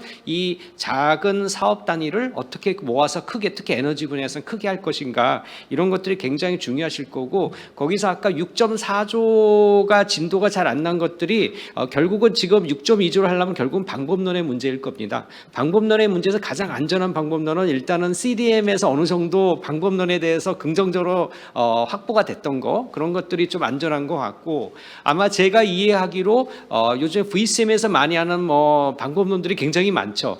그거에 대해서는 아직 공식적으로 인정된 바는 없습니다. 그래서 그런 것들은 굉장히 유념해 하셔야 될 거고, 마지막에 저기 김도원 팀장님께서 국가 차원에서 이게 직접 투자 차원에서 하는, 우리나라는 궁극적으로 그렇게 가야 될 거라고 생각하는데 여러 가지 상황에서 구매도 생각할 수밖에 없다. 뭐 현실적으로 그럴 수 있을 것 같은데, 거기서 구매가 이런 구매도 있습니다. 사실은 개도국하고 크게 하시려다 보면 그 개도국의 상대국은 가보시면 틀림없이 이미 자기들이 많이 이트모를 확보해낸 개도국입니다. 그런 개도국가 처음에 투자와 구매라는 거, 저는 구매란 자체를 말은 별로 좋아하지는 않지만 이런 것들에서 패키징을 만들고 가보시면 또 실제 투자를 처음 들어가는 개도국 가보면 여기는 제도가 없네? 이렇게 돼서 VCM을 막 많이 하시려고 그러는데 VCM은 나중에 NDC에 쓸 수 없거든요. 여기에 필요한 분야, 거기가 그린 ODA입니다. ODA를 통해서 제도 역량을 강화시켜줘야 되는 거거든요. 그래서 패키징 딜이 필요한 거, 패키징 전략이 필요한 거고, 개도국마다 그룹과 특성이 다르니까 그런 것들을 잘 찾으신 다음에 전략적으로 크게 할 수 있는 나라. 아까 산림청에서 박 국장님은 가봉 얘기는 안 하셨는데, 우리나라에서 최초로 양자협정 체결했던 게 가봉이, 사실 제가 많이 도와드렸었는데, 근데 가봉에서 굉장히 거기는 크게 할 수 있는 준비가 됐는데 구테타가 났거든요. 그래가지고 그게 협력 논의가 진전이 스탑이 됐었었는데, 제가 이번에 가서 가봉 정부를 한번 개인적으로 만나봤는데 정권이 바뀌었지만은 우리의 기존에 하려고 하는 거는 뭐 변함이 없다라고 하면서 하기 때문에, 그런 국가들이 여러 가지 상황이 다르니까 전략적으로 국가들을 잘 선택하는 게 중요합니다. 여러분들 JCM 하는 일본이 그거 아세요? 일본 기시다 총리가 인도랑 거의 10년간 일본이 지금 공을 들이고 있는데, JCM을 국가 차원에서 인도에서 전부 하는 걸 JCM으로 하면 우리가 당신 나라 엄청나게 많이 도와주겠다, 이런 얘기들도 사실은 폴리티컬리 있습니다. 우리나라도 타겟 국가를 그렇게 잡을 수도 있겠죠. 예, 그런 정도가 되려면 대통령께서 굉장히 큰 전략 차원에서 접근을 하시면 많은 프라이빗 섹터도 궁극적으로는 굉장히 많은 혜택을 보실 거라고 그렇게 생각을 합니다. 다양한 얘기들을 들어봤고요. 하다 보면 제도 역량이 굉장히 중요해서 특별히 제가 정은혜 국장님을 특별히 모셨습니다. 그래서 온시가스 종합센터 정보센터의 정은혜 센터장님께 마이크를 드리겠습니다.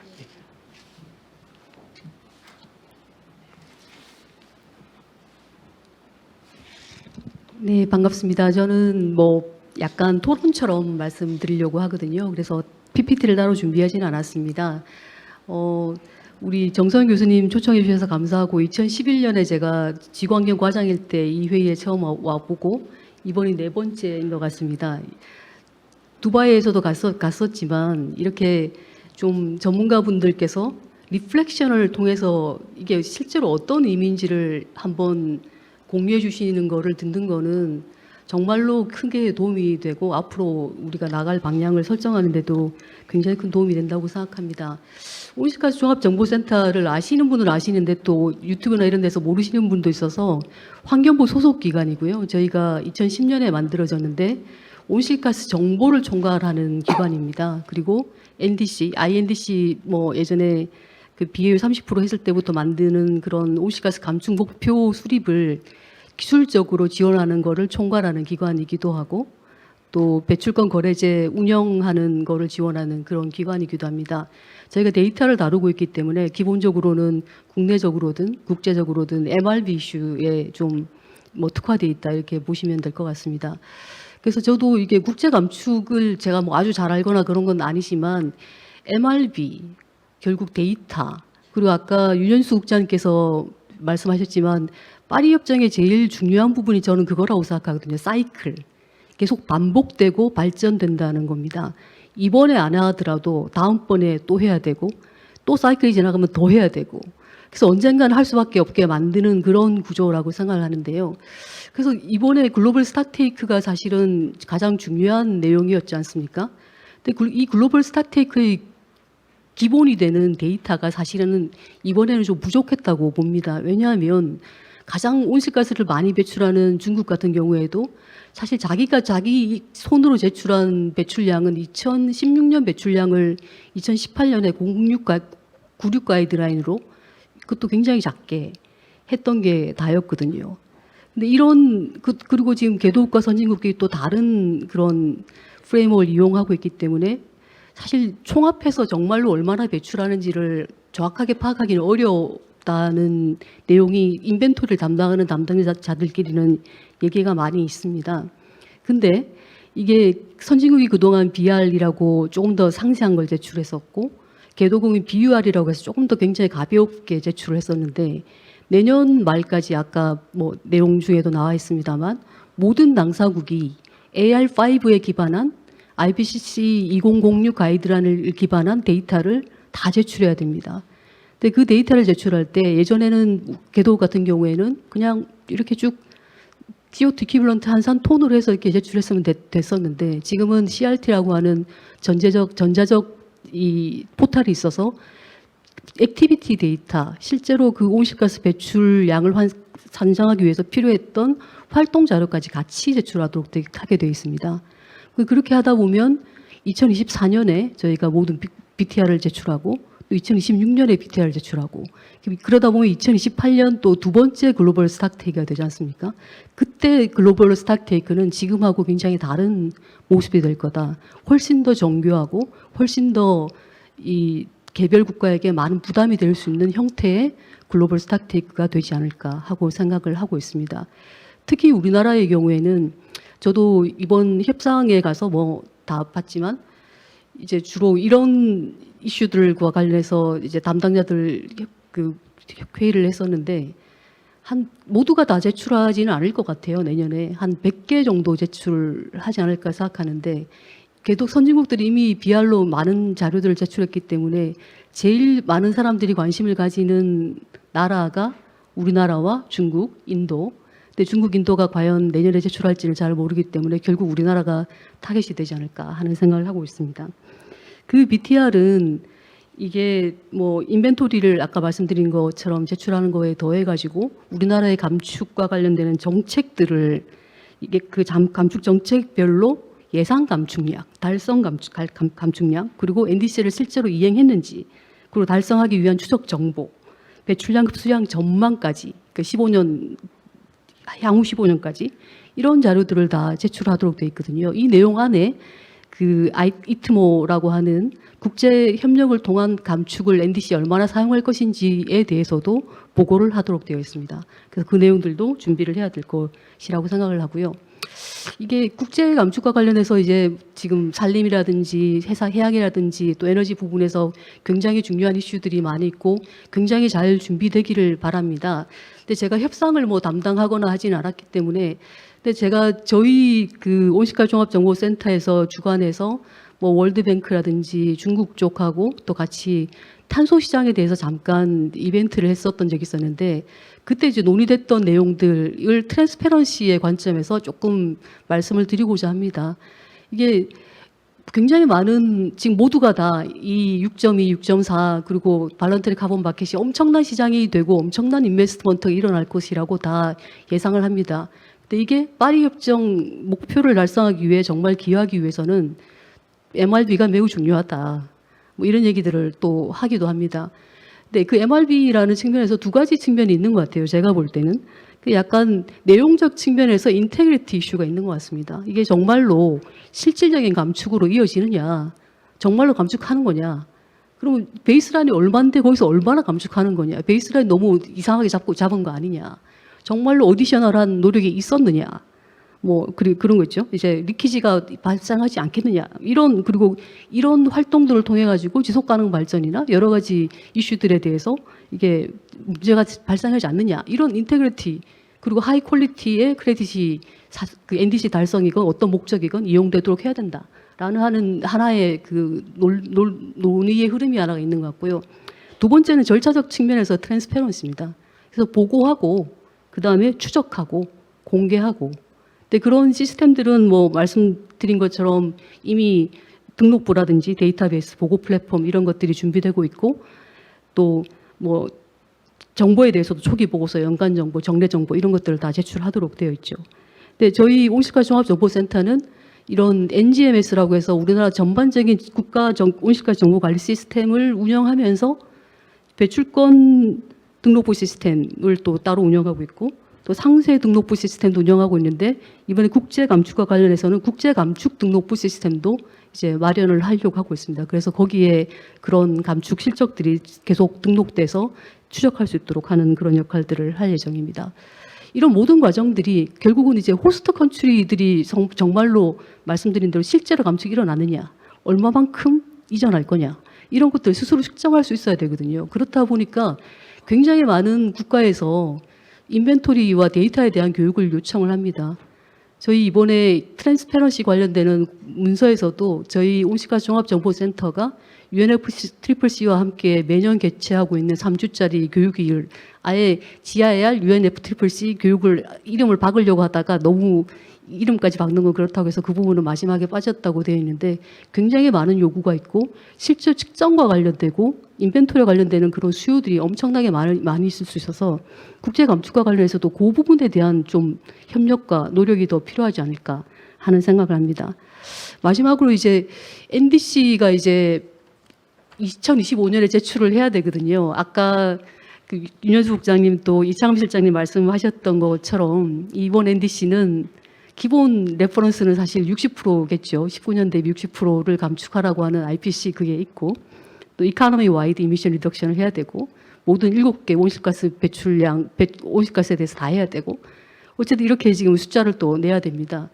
굉장히 중요한 작업이 24년, 25년에 이제 마련 준비가 되어져야 된다고 생각하는데 저는 약간 이게 협상과 관련해서 엄청나게 많은 말들이 오고 가서 이만한 문서들이 작성이 되고 있습니다. 다시 돌아가서 사이클, 파리 협정을 생각해 보면 이렇게 말로 하는 보고서와 내용도 굉장히 중요하지만 결과적으로 온실가스 배출량 숫자, 온실가스 감축량 숫자로 커뮤니케이션 하는 게 점점 더 늘어날 것이고 그래서 그 숫자에 대한 굉장히 많은 관심과 노력이 더 필요하다. 이제는 말이 아닌 숫자로 우리가 보여줘야 될 때다라고 하는 것으로 제 말씀을 마치도록자 합니다. 감사합니다. 네, 감사합니다. 결국 숫자라고 그러셨는데 저는 파리 협정이 GST가 계속 진전되면 결과적으로 우리가 추구하는 건 뭐냐? 모든 걸 탄소량으로 계산하는 표준이 만들어지는 거겠죠. 그러면은 아마 파리 협정 체제 정상들이 갈 필요가 없을 정도로 아주 시장에서 자동적으로 돌아갈 겁니다. 그거를 만들기 위해서는 지난한 과정이 있는 것이고 그거를 주도하는 영역 중에 하나가 이행 차원에서는 6조의 세계입니다. 제가 볼 때는. 프라이빗 섹터가 관여가 돼 있고 그거를 퍼블릭 섹터 차원에서 정부 차원에서 테이크 케어를 해줘야 되는 게 지금 말씀하신 분야고 개도국에 가면 그게 거의 없죠. 근데 개도국이 놀랍게 예전에는 안 하려고 그러다 지금은 돈이 들어오는 문제니까 누구나 하려고 그럽니다. 그러면 이게 뭐냐? 우리나라 아까 자랑스럽게 말씀하신 우리가 주도하고 있는 분야거든요. 그린 오딜을 택해서 세계를 선점할 수 있는 그런 아주 중요한 분야라고 생각합니다. 굉장히 재미없는 분야 같이 보이지만 사실은 힘은 여기서 만들어지는 거죠. 그런 측면에서 앞으로 이 정은혜 국장님을 통해서 이게 이제 환경부를 통해서 굉장히 많은 리더십이 좀 발휘됐으면 좋겠습니다. 네, 그러면은 바로 토론을 이어서 들어가도록 하겠습니다. 그래서 저희들이 정부 얘기를 쭉 들어봤는데 제일 먼저 토론은 그래도 저희가 민간 분야의 말씀을 좀 들어보는 게 맞는 것 같습니다. 특히 오늘 공동 주최 기간이기도 해서 우리 김노정 센터장님을 특별하게 토론으로 모셨습니다. 예, 마이크 넘겨드리겠습니다. 네, 반갑습니다. 대한상공회의소 김노경 탄소중립 실장이고요. 탄소감축 인식센터 지금 겸임하고 있습니다. 지금 2시부터 앉아 있으려니까 상당히 이제 좀 있으시는데 여기 뭐 앉아 계신 분들 다 그러실 것 같고요. 이번에 산업계 대표단도 캅28에 참여를 했습니다. 한 50여 명 좀 안 되는 분들이 참여를 했고요. 예전에는 주로 이제 발전소나 탄소 다배출 제조업 기업들 위주로 이렇게 참석을 하다가 이번에는 보니까 뭐 금융 쪽이나 뭐 여러 가지 뭐 서비스 업종도 많이 참여를 했고요. 상당히 다양한 기관이 참여를 했습니다. 그리고 행사장 가보면은 사실 예전에 보면 블루존 이제 국가 중심의 국가간 중심으로 이렇게 운영이 됐는데 이번에 그 가신 분들 아시겠지만 그 그린존이 상당히 좀 활성화되어 있었습니다. 뭐 사우디아라비아를 비롯해서 중국이나 이런 국가간들도 상당히 좀 화려하게 꾸며져 있었고 또 특히 기후테크 그 스타트업들 전시관 가보면 상당히 그 볼 것들이 많았고요. 또 여러 유수의 대기업들도 참여하면서 마치 그 그린존 같은 경우는 무슨 탄소 중립 기후 산업 엑스포를 보는 듯한 약간 그런 느낌이었습니다. 그래서 아마 내년부터는 더더욱 좀 이런 경향이 활성화되고 또 많은 민간이 좀 참여하는 그런 행사가 되지 않을까 전망을 해봅니다. 국외 감축이라고도 하고 국제 감축이라고도 하는데요. 아무튼 이 국외 감축에 대해서 우리나라 NDC가 3,750만 톤 2030년까지 해야 되는데 과연 이게 가능할 것이냐 많은 의심도 있고 또 전문가들한테 물어보면은 가능하겠다고 하는 전문가들이 별로 없는 것 같습니다. 그래서 사실은 이 부분에 대해서는 저희가 NDC 달성을 위해서는 반드시 필요한 부분인데 정부 쪽에서 이걸 좀 강하게 시그널을 줘야 될 것 같은데요. 어쨌든 이 부분이 가능하게 하기 위해서는 어떻게 해야 될 것이냐. 저도 어쨌든 산업계 쪽 시각에서 좀 보면은 일단은 좀 효율성을 강화해야 되는 부분이 가장 좀 클 것 같습니다. 일단 현재 지금 주무기관이 지금 6개 부처고 거기에 이제 산하기관까지 합치면 한 10개 넘는 그런 이제 컨택 포인트들이 있는데 지금 이제 얘기를 들어보면은 한 나라를 두고 다양한 국내 기관들이 컨택을 하고 있습니다.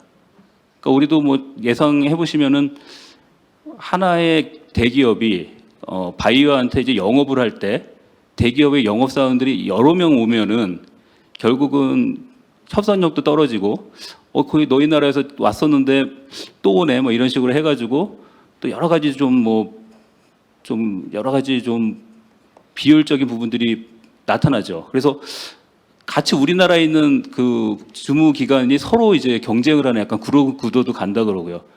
베트남 같은 경우에는 이제 DCC, 일본 같은 경우에도 이제 환경성이나 그리고 스위스 같은 경우에도 클릭 파운데이션 이런 곳에서 좀 단일화해가지고 지금 하고 있는데 어쨌든 협상 창구라도 이렇게 좀 단일화해가지고 좀 협상력을 높여야 되고 효율화를 해야 되지 않을까 그런 생각이 들었습니다. 물론 이제 통합 지원 플랫폼 마련은 했는데 좀 통합적으로 이렇게 좀 일관되게 움직여야 되는 그런 거버넌스 차원의 그런 좀 개선점이 있을 것 같고요. 또 지금 6.4조 그 방법론 요건 이번에 다 협상이 결론이 안 나가지고 당분간은 이제 6.2조에 우리가 이제 집중해야 되지 않을까 싶습니다. 6.4조가 내년에 된다고 하더라도 결국은 그 이후에 뭐 2025년에 준비해가지고 결국은 이제 2026년부터 뭐 빠르면 그렇게 이제 승인돼가지고 사업을 할 텐데 그 시간까지 지금 2030년까지 기다릴 시간이 없습니다. 그래서 지금 어느 정도 사업을 할 수 있는 6.2조에 좀 포커스 맞춰가지고 좀 드라이브를 걸어야 될 것 같고요. 지금 보면은 지금 일본하고 싱가포르이 그래도 가장 열심히 물론 스위스도 있는데 좀 선도적으로 지금 하고 있는 것 같습니다. 일본의 이제 JCM이 이제 대표적인 내용이죠. 2013년부터 지금 한 10년 정도 됐는데 28개국하고 지금 협정 체결해가지고 지금 열심히 하고 있습니다. 물론 이제 성과가 상당히 이제 미미하죠. 그래가지고 지금 뭐 20만 톤 지금 성과라고 그렇게 최근에 얘기를 들었던 것 같은데 결국 이제 일본도 그렇게 하다 보니까 이제 정부 주도로 이제 기업을 이제 같이 이제 매칭 펀드로 해가지고 지원하면서 이렇게 가는 구조로 가다 보니까 아무래도 힘은 많이 들고 근데 이게 나중에는 뭐 어쨌든 좋은 인프라가 돼서 이제 또 잠재력은 있긴 하겠지만 그래서 일본 같은 경우에도 지금 좀 더 효율성을 높이기 위해서 어쨌든 정부의 공모 절차 없이도 100% 민간 작업으로 사업을 그렇게 하도록 제도를 지금 내년부터 이렇게 개선한다고 하고요. 그래서 내년부터 이렇게 시행이 된다고 하고요. 싱가포르 같은 경우에는 아주 극단적으로 좀 효율성을 높이기 위해서 지금 하고 있습니다. 그래서 많은 국가들하고 지금 이 방식을 그 VCM 방식, 좀 검증된 VCM, 뭐 잘 아는 뭐 베라라던가 GS 이런 지금 코르시아에서도 지금 인정을 받고 있는 그런 VCM을 활용해서 각 개도국들하고 지금 6.2조에 현재 기준으로 봤을 때는 어쨌든 가능한 걸로 지금 인식을 하고 있기 때문에 물론 이번 캅에서도 EU 같은 국가에서는 VCM을 활용하는 것에 대해서 상당히 부정적인 의견을 내놨지만 어쨌든 싱가포르 차원에서는 ICVCM이나 뭐 VCMI나 이런 인테그리티를 계속 제고하는 그런 노력과 함께 그렇게 지금 사업을 추진하고 있는 상황입니다. 그래서 어쨌든 지금 그런 주도적인 국가들은 어쨌든 상당히 시급히 효율성을 제고하기 위해서 노력하면서 본격적으로 이렇게 사업을 추진하고 있다. 그럼 이제 우리나라도 사실은 이런 트렌드를 보면은 상당히 기업들한테 예측 가능성을 주고 또 여러 가지 이렇게 시그널을 줘서 좀 드라이브를 걸어야 될 것 같은데요. 그래서 제가 생각할 때는 지금 정부 주도로 그렇게 하는 것도 필요하고요. 그런 경우는 이제 뭐 기술 수출이라든가 경제적인 효과를 좀 있는 것들은 어쨌든 정부 주도하에서 이렇게 공모로 유지를 하면서 투트랙으로 일본에서 이제 내년처럼 하듯이 어쨌든 민간의 그런 재원을 최대한 좀 유치하면서 그리고 경험과 역량을 갖춘 그런 어떤 대기업 중심의 그런 좀 역량 있는 기업들을 끌어들이기 위해서는 어쨌든 일정 기준 이상의 민간의 좋은 감축 사업에 대해서는 구매 계약을 좀 체결할 필요가 있다. 그리고 아까 말씀드렸듯이 기업들의 예측 가능성을 어쨌든 그런 제고를 해주는 게 사업을 좀 진행하는 데 아주 도움이 되지 않을까 그런 생각입니다. 여기까지 말씀드리겠습니다. 네, 감사합니다. 그 효율성을 높이는 게 필요하다. 제가 보더라도 그런 부분이 좀 보이기는 합니다. 그리고 저희들이 그 민간이 VCM과 관련해서 항상 보셔야 될 게 여기서 이제 VCM 메토돌로지를 쓰는 게 자발적 시장으로 가는 게 어떻게 보면 크레스판딩 상응 조정이라는 게 결국은 테크니컬리 문제가 되는데요. 많은 분들이 상응 조정 되는데 그러면은 우리도 쓸 수 있지 않느냐? 거기가 쓸 수 있다면 그거는 호스트 국가에서 쓸 수 있다는 얘기입니다. 우리나라와 같이 이트모를 가져와서 우리나라에서 인벤토리당 상응 조정이 어렵거든요, VCM이. 그래서 그게 차이가 있다는 걸 아실 필요가 있습니다. 그래서 기업 입장에서는 효율성 과정에서 VCM을 싱가포르 같은 경우에는 국가의 그 전략 자체가 글로벌의 새로운 금융시장을 여긴 금융의 중심지 아닙니까? 그러니까 새로운 금융시장에 대한 주도적인 역할을 하고 싶어하는 거고 그거는 발론터리 마켓을 통해서 중요한 역할을 하겠다는 국가 비전이 있는 거죠. 그래서 그랬을 때 기업 입장에서는 VCM 메토돌로지를 사용한다 그러면 아마도 그것이 우리나라의 NDC에 사용한다는 건 컴플라이언스 마켓이거든요. 컴플라이언스 마켓에 오려면 우리나라 인벤토리에 반영이 돼야 되는데 호스트 국가에서 떠나가지고 VCM 메토돌로지를 사용을 해가지고 우리나라 인벤토리인데 크레스판딩 어저스먼트 할 수 있을까? 이걸 먼저 한번 생각을 해보셔야 될 거고요. 두 번째는 메토돌로지가 인정을 받는 거는 궁극적으로는 아마도 6.4에 가가지고 인정을 받아야 되지 않을까? 뭐 이런 얘기들이 있는데 그거는 아직은 다들 좋다고 그러지만 서로 좋다고 그러기 때문에 누가 진짜 맞는 건지 지금 확인이 어려운 거죠. 거기에 있는 테크니컬 이슈들이 있어요. 그거는 프라이빗 섹터 자체에서도 효율성이라는 측면에서 스스로 노력해야 되는 부분도 있고 이런 것들이 막 요즘에 혼재되어 있어 보입니다. 이유는 굉장히 전통적이고 보수적이고 인바이러먼트 인테그리티를 굉장히 강조하기 때문에 그런 스탠스가 보이는 것 같고요. 이런 게 이번에 협상에서도 보이는 어떤 국가들 간의 차이고 요거와 관련해서 우리나라 정부 대표단이 특히 팔로우업을 해야 되는 게 협상 아젠다 중에 6.2조에 대한 정의를 새로 해야 된다 이런 얘기가 나오고 있습니다. 그런 것들이 우리나라 NDC를 달성하기 위해서 어떻게 될까 정부 각 부처 간에 좀 신속하게 한번 우리 입장을 정리할 필요가 있을 것 같습니다. 예, 감사드리고요. 그다음에 두 번째로 가서 우리 그 6조 협상에서 가장 많은 경험을 가지고 계신 우리 박순철 실장님을 어렵게 모셨습니다. 예, 박 박사님 부탁드립니다. 네, 안녕하십니까. 저 한국생산기술연구원의 박순철입니다. 저는 6조 협상 결과가 국외 감축에 어떤 함의를 주느냐에 대해서 말씀을 좀 드릴까 합니다. 우선은 협상이 왜 이번에 지침의 합의가 실패가 일어났느냐에 대한 부분들을 설명을 드리고 그다음 이게 우리나라 국외 감축을 하는데 어떤 의미를 주는 것이냐에 대한 부분들을 설명을 드리려고 했었는데요. 시간이 지금 주어진 시간이 매우 짧은 관계로 협상 실패와 관련된 부분들은 구체적으로 설명은 못 드리고 대략적인 말씀만 좀 드리겠습니다. 이번에 협상 과정에서 논의해야 될 의제가 6.2조의 경우에는 15개 의제였습니다. 여기다가 상응하는 협력적 접근법의 정의 부분까지를 포함하면 16개 세부 의제를 합의를 했어야만 합니다. 그리고 6.4조의 경우에는 3개의 의제가 잔여 의제로 남아 있는 상태였습니다. 그런데 이제 여기 있는 세부 의제의 공통적인 특징은 무엇이었냐면 하나는 6조라고 하는 부분들이 우리가 생각한 것보다 유치국의 어떤 권한이 상대적으로 많이 강화가 되어 있는 그런 특징들이 있습니다.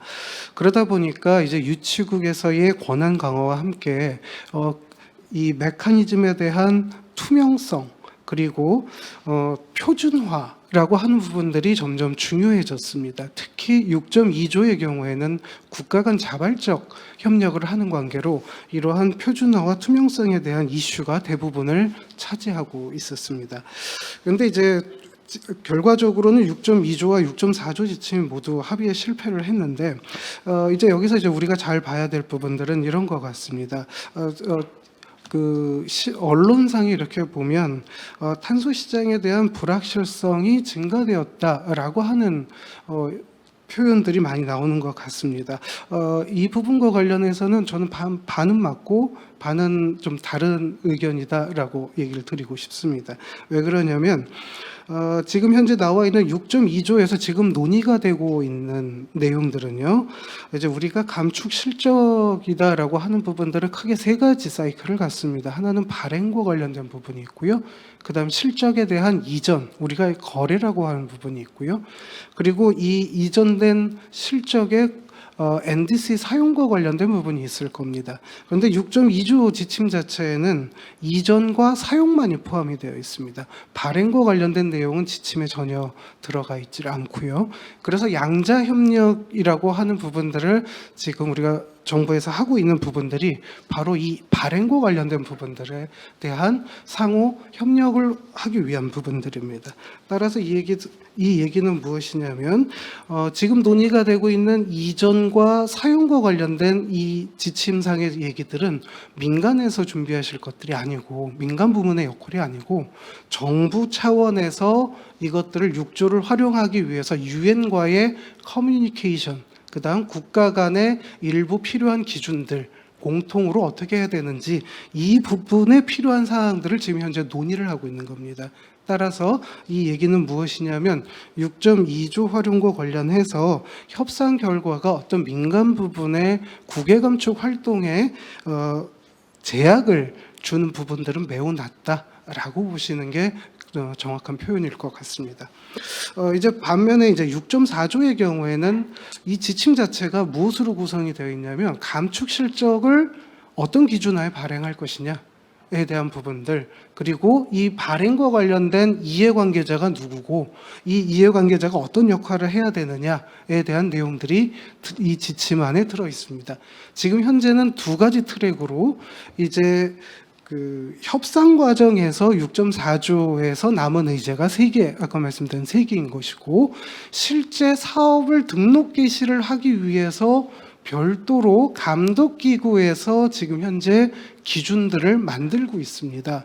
이 부분에서 최종적으로 올해 감독기구가 활동한 결과물의 권고안을 이 6.4조 협상 과정에서 채택하지 않았기 때문에 생기는 문제입니다. 이것이 이제 올해 벌어진 문제들인 거고요. 이 세부 기준이 이제 미합의가 되었기 때문에 일단 6.4조의 등록 개시 시점은 이 문제들이 해결이 되어야만 하기 때문에 일정 정도 등록 개시 시점은 지연이 될 수밖에는 없는 부분들이 있다라고 하는 부분들을 좀 구분해서 봐주셨으면 좋겠습니다.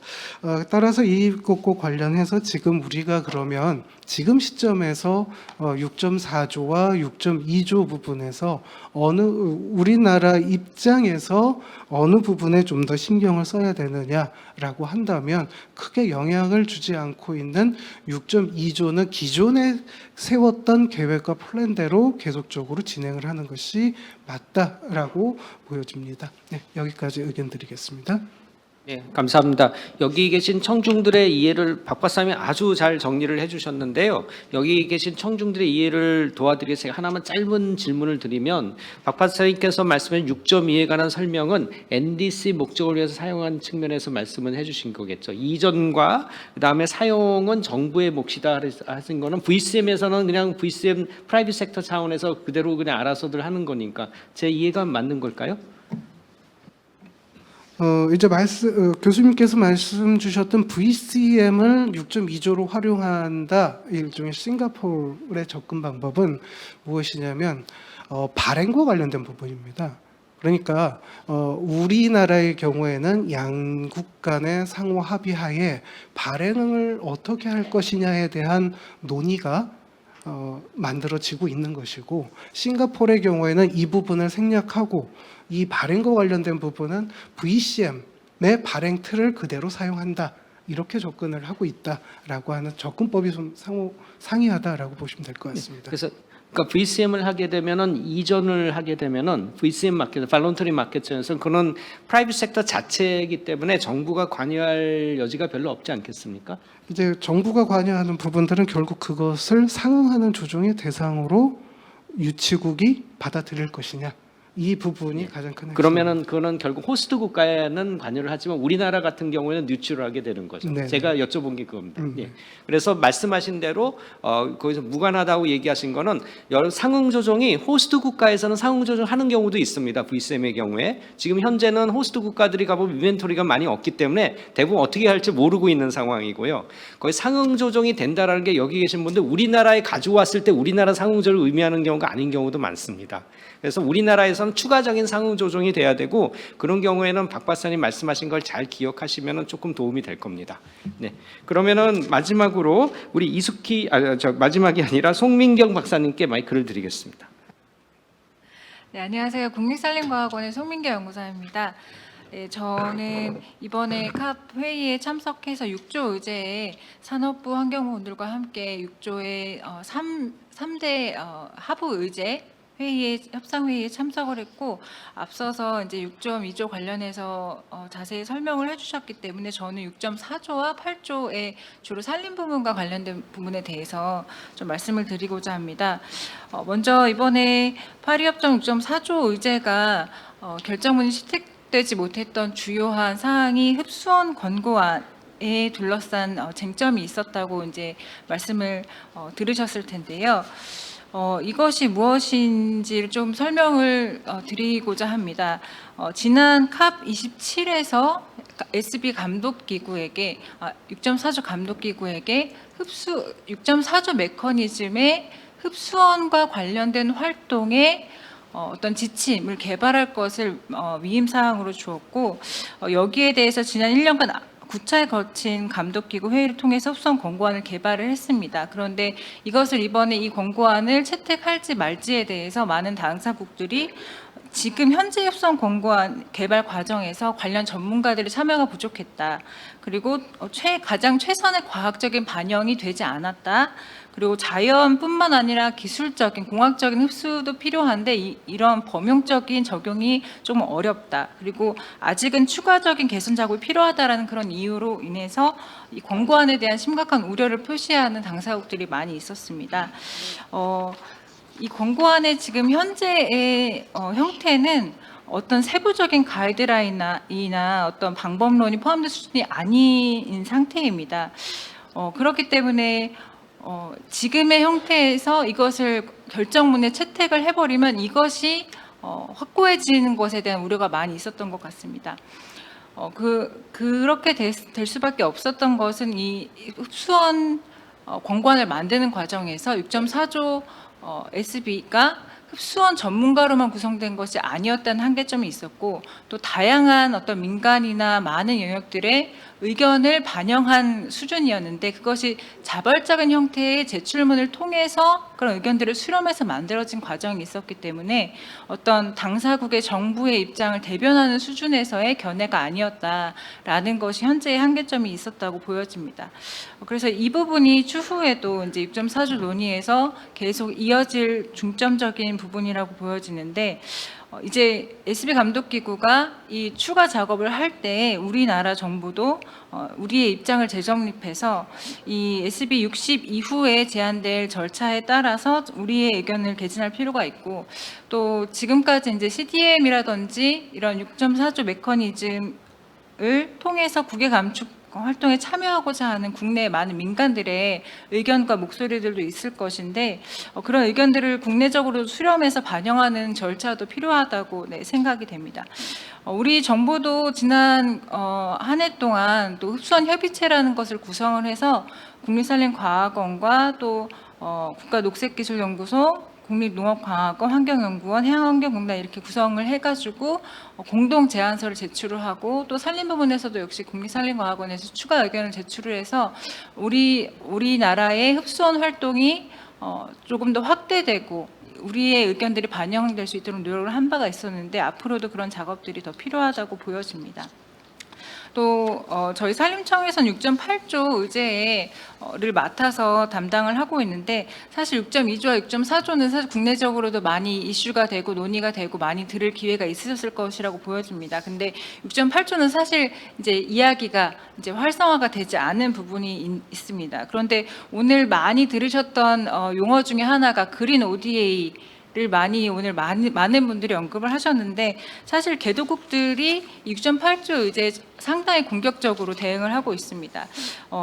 이 비시장 접근법이라는 것은 결국 감축 실적은 수반하지 않지만 그 외 모든 NDC를 이행하기 위한 감축, 적응, 재원, 기술, 역량 배양 등의 모든 것을 달성하는 활동들을 실적의 이전과 거래 없이 지원하는 것을 그 모든 것을 총체하는 의미입니다.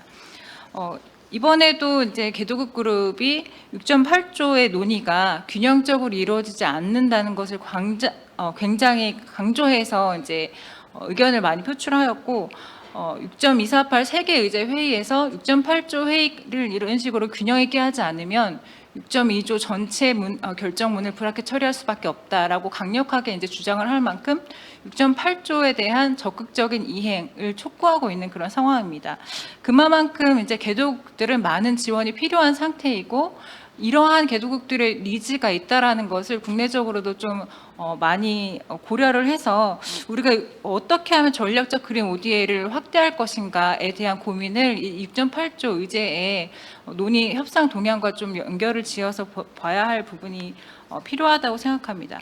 또 특히 산림 부분에서는 6.8조의 많은 논의 주제가 산림과 연관된 것이 이루어져 있습니다. 왜냐하면 6.8조의 그 비시장 접근법이라는 그 담론의 출발 자체가 산림, 열대어린 국가들을 중심으로 출발된 것이었기 때문이고 현재도 아마존 지역의 산림 생태계를 어떻게 이 비시장 접근법을 이용해서 보호할 것인가, 어떤 니즈들이 필요한가, 어떤 재원들이 필요한가 이런 부분들에 대해서 굉장히 많은 논의가 이루어지고 있습니다. 네. 6.8조에 대해서도 국내적으로도 많은 검토와 논의가 필요하다고 보여지고 네.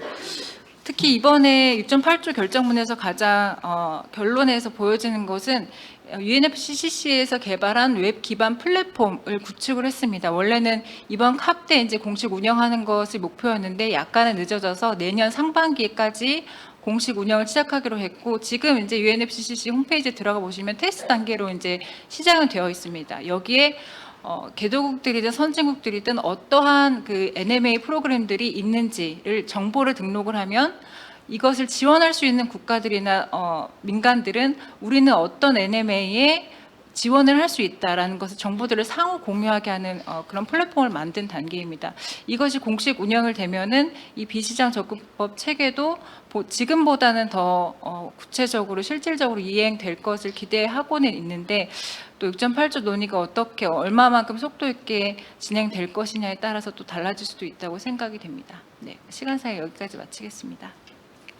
네, 기존 거에 말씀하셔서 6.8조 얘기도 해서 아마 처음 듣는 분들 많이 계실 텐데요. 아직 논의는 좀 진전이 많이는 안 돼 있지만 앞으로 그린 ODA와 관련해서 우리가 지켜볼 부분이 있다는 말씀해 주셨습니다. 그리고 참고로 이 세션이 끝나고 나면은 저희가 많이 딜레이가 돼서 다음 세션은 바로 진행할 겁니다. 밖에 나오면 커피가 준비돼 있거든요. 그래서 세션은 계속 진행되지만 혹시 뭐 용무가 있으시거나 아니면 커피를 가져오실 분들은 그 점 참고하셔가지고 시간 좀 활용해 주시면 되겠습니다. 마지막으로 그러면 우리 이숙희 처장님께 마이크를 드리겠습니다. 네, 해양환경공단 이숙희입니다. 앞에 해양 분야에서 주 성과 말씀해 주신 것 네, 조금 더 보태서 한 가지 더 소개해 드리고 싶은 해양 분야의 활동이 있었는데요. 첫 번째가 해양 같은 경우는 캅 또는 CMA 쪽에 논의 의제로 들어가 있지가 않습니다. 그 대신에 이제 그 쌉스타 6월 회의 협상 회의 때 해양과 기후변화 대화라는 형태로 뭐 각 그 당사국뿐만 아니라 여러 이해 당사자들의 의견을 수렴하는 그런 회의가 진행이 되었었는데 아무래도 우리나라에서는 그 회의 해양 대화라든지 해양과 관련된 그런 논의 내용들이 GST, 이번 캅 같은 경우에는 GST에 반영되어야 한다는 그런 생각을 가지고 있었습니다. 그러기 위해서 해양수산부에서는 두 가지 활동을 좀 사전에 진행을 했는데요. 첫 번째가 우리나라가 속해 있는 협상 그룹인 EIG 그룹 내에 해양 소그룹을 만드는 것이었습니다. 해양 분야, 지금 우리나라 포함 6개 국가가 EIG에 포함이 되어 있는데 그중에 해양과 관련된 논의는 좀 별도로 왜냐하면 다른 의제들이 너무 크기 때문에 해양 낸 논의가 그 EIG 회의 내에서 좀 다루어지지가 않고 있습니다. 그래서 해양에 관심 있는 좀 특히 모나코와 같은 나라와 함께 EIG 소그룹을 구성하자는 거 우리나라가 먼저 제안을 했었고 그렇게 합의가 되어서 지난 6월 협상회의에서 그 관련돼서 조금 구체화해서 내용 협의해서 진행이 됐습니다. 그래서 그 첫 번째 활동으로 그 GST에 해양을 조금 포함하자는 그런 공동 제안서, 모나코의 여러 국가들을 포함하는 공동 제안서를 같이 작성을 해서 9월 달에 제출을 해서 그 결과 요번에 이 GST 최종 결정문에 보시면 물론 다른 분야 196개에 해당하는 아주 많은 내용들이 포함되어 있지만 패러그래프들이 들어가 있지만 해양과 관련된 것도 5개가 포함이 되어 있습니다. 그중에 다른 것들 기후변화 쪽에서 특히 해양은 좀 적응과 리질리언스라든지 이런 쪽으로 많이 포함이 되어 있었는데 이번에 특히 35번째 패러그래프에는 해양 연안 생태계의 보전과 복원 그리고 규모 확대 이런 것들을 중요한 해양 기반의 감축 수단으로 좀 각 국가에서 당사국에서 도입해야 한다 이런 식의 내용이 포함이 되어 있습니다. 이것은 우리나라 NDC에도 이미 반영한 우리나라 입장에서 되게 좀 중요한 성과라고 볼 수 있을 것 같습니다. 또 뿐만 아니라 첫 번째가 EIG 소그룹을 만드는 거였고 두 번째가 해양 관련해서는 의제 논의가 협상 논의가 진행이 되지 않다 보니까 좀 여러 가지 해양 관련된 기타 협상 그룹, 협의 그룹들이 있습니다. 우리나라 같은 경우는 해양 우호국 그룹이라고 해서 프렌즈 오브 디 오션 앤 클라이밋 그룹이라는 그런 기존에 구성되어 있는 협의체가 이니셔티브가 있었는데 여기에 좀 공식적으로 가입하는 기회를 이번 캅을 통해서 갖게 되었습니다. 12월 9일날 이런 행사가 있었고 그 회의에 외교부의 김효은 대사님께서 좀 참석해 주셔서 해수부 담당자와 함께 우리나라도 공식적으로 멤버로서 활동을 할 것이고 앞으로 해양과 관련된 여러 중요한 행사도 유치를 할 것이라는 걸 좀 대외적으로 표명을 했고요. 많은 국가들의 박수를 받게 됐습니다. 그 다음에 이제 오늘 얘기하는 9개의 감축 관련해서 해양 쪽에서는 크게 6.4조, 6.2조 관련된 기본 좀 초기적인 활동들을 해오고 있습니다. 먼저 6.4조 관련해서는 앞에 산림과학원에서 말씀해 주셨듯이 흡수원 관련된 권고안을 SB에서 만들도록 되어 있었습니다. 관련된 국가 제안서 만드는 작업에 저희도 참여를 했었고 그쪽 해양 부분의 주요 내용은 특히 블루카본이라고 하는 해양 생태계 보전과 복원뿐만 아니라 복원과 조성뿐 아니라 보전까지도 이 블루카본 증진 활동으로 봐야 한다는 그런 의견을 포함해서 국가 제안서를 제출했었고요. 그것뿐만 아니라 지금 우리나라 비식생 갯벌이라든지 해조류 같은 아직까지 과학적 근거가 부족한 잠재적인 블루카본에 대해서도 과학적인 그런 근거를 계속해서 조금 확보해 나가야 한다는 그런 쪽의 제안서를 제출했었습니다. 안타깝게도 이번에 캅에서는 쌉스타라든지 CMA에서 흡수원 권고안에 대한 것이 채택이 되지 않았기 때문에 또 내년에도 또 다시 국가 아마 중심으로 그런 제안서를 또 다시 회람해서 받을 것 같습니다. 거기에서 계속 흡수원 협의체와 함께 해양이 조금 더 폭넓게 흡수 활동에 포함될 수 있도록 노력하도록 할 예정입니다. 그리고 6.2조에 해당하는 국제 감축 사업 같은 경우 작년부터 좀 국제 감축 사업을 정부 간의 국제 감축 사업, 민간이 참여한 국제 감축 사업 추진하는 방향으로 정부 간에서는 국제 기구를 활용한 감축 사업, 특히 GGI나 세계은행과 좀 협력해서 정부가 주도하는 사업을 발굴하고자 해왔고 민간 같은 경우는 이제 내년부터 시범적인 타당성 조사, 사전 타당성 조사 지원하는 사업을 또 해수부에서 좀 추진할 예정입니다. 저희 공단에서 그 부분을 맡아서 할 예정입니다. 이번 캅에서는 좀 산림과 연계된 맹그로브 복원 사업을 좀 첫 번째 정부가 주도하는 해양 부문의 국제 감축 사업으로 좀 구체화해보고자 좀 논의가 있었는데 인도네시아와 좀 구체적으로 이야기를 진행해보자고 했으나 국내적인 사정, 인도네시아 같은 경우는 아직 국내적으로 감축된 특히 폴로 부분에 대한 감축 실적을 국외 이전을 어떻게 할 것인지에 대해서는 아무것도 결정된 것이 없고 그런 상황이라는 얘기를 좀 더 구체적으로 들을 수 있었습니다. 그래서 기존에 한 나라에 좀 집중되었던 것을 인도네시아뿐 아니라 다른 주변에 있는 맹그로브를 보유한 국가라든지 아니면 그런 맹그로브뿐 아니라 다른 해양과 관련된 해양수산, 해운, 항만 분야까지도 좀 확대할 수 있게끔 좀 다변화해야 하는 것으로 이번 캅을 통해서 그 해양수산부의 국외 감축 사업 추진 방향을 좀 재정립하는 그런 계기가 되었습니다. 마지막으로 드리고 싶은 말씀은 지금 이제 2035년 NDC를 25년까지 제출을 해야 하는 그런 상황에 있습니다. 근데 국외 감축 같은 경우 벌써 투자 사업뿐만 아니라 구매 사업 이야기도 나오고 있고, 근데 구매를 어떻게 구매 양을 확정할지에 대해서는 아직 좀 논의가 더 되어야 할 것 같은데 이제 35 NDC에서 아마도 국외 감축 사업이 어느 부분에, 국외 감축이 어느 정도의 그런 역할을 할 것인지가 좀 중요한 시장에 대한 시그널이 될 것 같습니다. 지금 국외 감축 사업 같은 경우는 딱 2030년 목표만 있고 그 전 목표도 없고 그 이후로의 목표에 대해서도 결정된 바가 없는 상태이기 때문에 아마 정부에서 근데 그런 상태이긴 하지만 아무래도 이제 NDC 같은 경우가 후진은 할 수가 없고 더 감축 목표를 확대해야 되는 상황에 우리나라 봤을 때 제가 보기에는 국외 감축이 현재보다 더 축소되지는 어렵지 않을까, 아예 없어지는 건 불가능하지 않을까 그런 생각도 좀 하게 됩니다. 하지만 좀 더 빠른 그런 결정을 정부에서 내려주어야 시장에서도 마음 놓고 국외 감축에 참여하고 투자할 수 있는 그런 여건이 마련될 것 같아서 그런 부분은 앞으로 정부 쪽에 좀 건의사항으로 하고 싶습니다. 이상입니다. 네, 감사합니다. 해양환경공단이 해양수산부의 국제감축 전담기관으로 지정이 돼 있어가지고 우리 이숙기 박사님께서 요즘에 많은 생각들을 하고 계신 걸로 알고 있습니다. 그 해수부에서 발표하신 내용하고 이숙기 박사님 말씀하신 거하고 같으면서도 약간 미묘한 차이가 있는 부분도 있는데요. 부처에서 열심히 잘 하고 계시니까 아주 선도적인 해양국가로서의 해수부의 위상을 계속 높이실 수 있을 거라고 생각을 합니다. 예, 저희 세션도 이제 많이 길었었는데 다음 세션도 있고 그러니까 다른 말씀을 안 드리고 여기 멀리서 와주신 발제해 주시고 토론해 주신 여러 선생님들께 감사드리면서 이번 세션 마치도록 하겠습니다. 감사합니다. 그럼 바로 윤정수 차관님께 마이크 넘겨드리겠습니다.